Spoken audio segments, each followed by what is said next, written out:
Hello दोस्तों, नमस्कार। आज हम बात करने वाले हैं बसपा सुप्रीमो मायावती जी और अखिलेश यादव और अनुप्रिया पटेल के बारे में। क्योंकि दोस्तों अखिलेश यादव और बसपा सुप्रीमो मायावती जी भले ही अलग अलग दल से और अलग अलग पार्टियां से होती हैं, लेकिन दोस्तों जब उत्तर प्रदेश के जनता के हित की बात आती है तो दोनों लोग एक होकर जनता को न्याय दिलाने पर आ जाते हैं। दोस्तों आज हम बात करने वाले हैं शिक्षक भर्ती के बारे में। अखिलेश और मायावती अनुप्रिया पटेल 69,000 शिक्षक भर्ती मामले में उत्तर प्रदेश राजनीतिक सरकार को जमकर घेरा। 69,000 शिक्षक भर्ती मामले में योगी सरकार पर विपक्ष लगातार हमला कर रहा है। वहीं दोस्तों विपक्ष की मैं बात करूं तो विपक्ष भारतीय जनता पार्टी के सहयोगी पार्टी भी अब योगी सरकार को घेर रही हैं। क्योंकि दोस्तों भले ही एनडीए में भी कुछ पार्टी ऐसे ही, भले ही वो एनडीए में हैं, लेकिन दोस्तों जब जो जनता के हित के आती है तो वो सरकार से खिलाफ हो जाती हैं। अनुप्रिया पटेल और ओम प्रकाश राजभर भी सवाल उठा चुके हैं।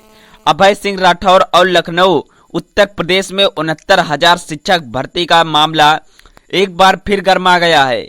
इलाहाबाद हाई कोर्ट की डबल बेंच के नई मेरिट लिस्ट जारी करने के आदेश देने का लेकर अब तक लगभग सभी राजनीतिक दलों ने अपनी प्रतिक्रिया दे दी है। इस मामले में एक और योगी सरकार जहां कोर्ट के आदेश का पालन करने में जुटी हुई है, तो वहीं दूसरी तरफ विपक्ष दलों के जुबानी हमले का भी सामना करना पड़ रहा है। समाजवादी पार्टी मुखिया अखिलेश यादव ने सीएम योगी को आड़े थामे लेते हुए कहा कि अगर मुख्यमंत्री 69,000 शिक्षक भर्ती मामले में रास्ता नहीं निकाल सकते तो पिछड़े और दलित वर्ग के शिक्षक अभ्यर्थियों को न्याय नहीं दे सकते हैं तो सत्ता छोड़ दे। वहीं सीएम योगी ने कहा कि किसी भी अभ्यर्थी के साथ अन्याय नहीं होना चाहिए। 69,000 शिक्षक भर्ती अखिलेश यादव संविधान की बात कर गए और चंद्रशेखर ने भी खोला मोर्चा। अखिलेश और मायावती ने योगी सरकार को कटघरे में खड़ा किया और अखिलेश यादव ने कहा कि भारतीय जनता पार्टी सरकार ने पिछड़े दलितों का आरक्षण छीना है। 69,000 शिक्षक भर्तियों में पिछड़े दलितों का न्याय नहीं मिला। भारतीय जनता पार्टी सरकार ने अपना भ्रष्टाचार और गलत काम छिपाने के लिए शिक्षक अभ्यर्थियों के भविष्य के साथ खिलवाड़ किया जा रहा है।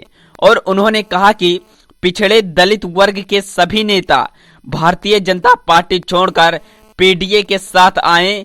और इस मामले को लेकर बहुजन समाज पार्टी सुप्रीमो मायावती ने भी योगी सरकार को तगड़ा झटका दिया है। मायावती ने कहा कि हाई कोर्ट के फैसले में साबित होता है कि सरकार ने अपना काम निष्पक्षता और ईमानदारी से नहीं किया है और इस मामले में खासकर आरक्षण वर्ग के पीड़ितों को न्याय मिलना सुनिश्चित हो। वैसे भी सरकारी नौकरियां की भर्तियां में पेपर लीक आदि के मामले में उत्तर प्रदेश सरकार के रिकॉर्ड भी जो है साफ बन गया है और रिकॉर्ड कायम भी रहेगा।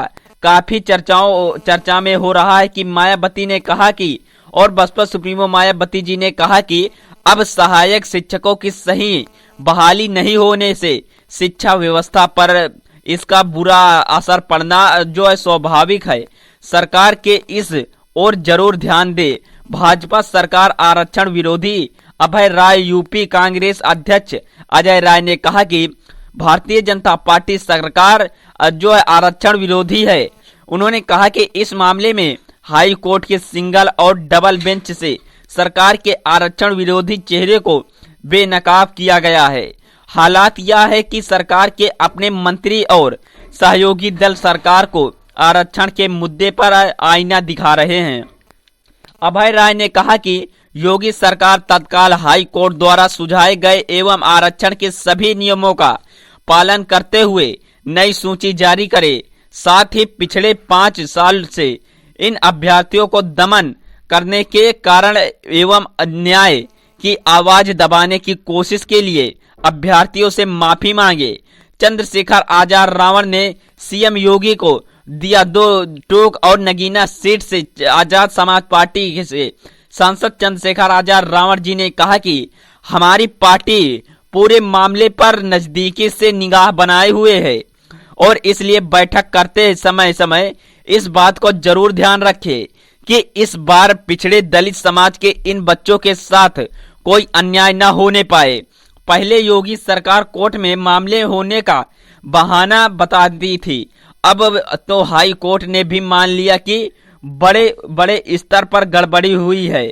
तो इस बार सरकार इन अभ्यर्थियों के संघर्ष का समाप्त करने वाला निर्णय लेकर इनको इको गार्डन नहीं बल्कि विद्यालय भेजने का निर्णय ले। चंद्रशेखर रावण जी ने आगे कहा कि ध्यान रखें मुख्यमंत्री योगी आदित्यनाथ, अगर इस बार इन अभ्यर्थियों के साथ कोई साजिश हुई तो अब की बार जो आंदोलन होगा वो सरकार को उखाड़ फेंकेगा और पहले नहीं रुकेगा। हिम्मत ए मर्दा तो मदद ए खुदा। पल्लवी पटेल, इसके अलावा इस मामले में पूर्व मंत्री स्वामी प्रसाद मौर्य ने भी कहा कि हम पहले ही 18,000 पिछड़े वर्ग और अनुसूचित जाति के आरक्षित पदों पर किए गए घोटाले के मुद्दे उठाते रहे हैं और इसलिए हाई कोर्ट के इस निर्णय का हम स्वागत करते हैं। विश्वास है कि आरक्षित वर्ग के पीड़ित अभ्यर्थियों को अब न्याय अवश्य मिलेगा। अब समाजवादी पार्टी विधायक पल्लवी पटेल ने कहा कि लंबे समय से चल रहे इस 69,000 शिक्षक भर्ती घोटाले के खिलाफ छात्र छात्राओं के आंदोलन को देश की न्यायपालिका ने दुखद और सुखद न्याय दिया है। इस आदेश का बारंबार स्वागत किया। पल्लवी पटेल ने कहा कि सही कहा गया है कि हिम्मत ए मर्दा तो मदद ए खुदा। राहुल गांधी ने भारतीय जनता पार्टी पर आरक्षण छीनने का भी आरोप लगा दिया है।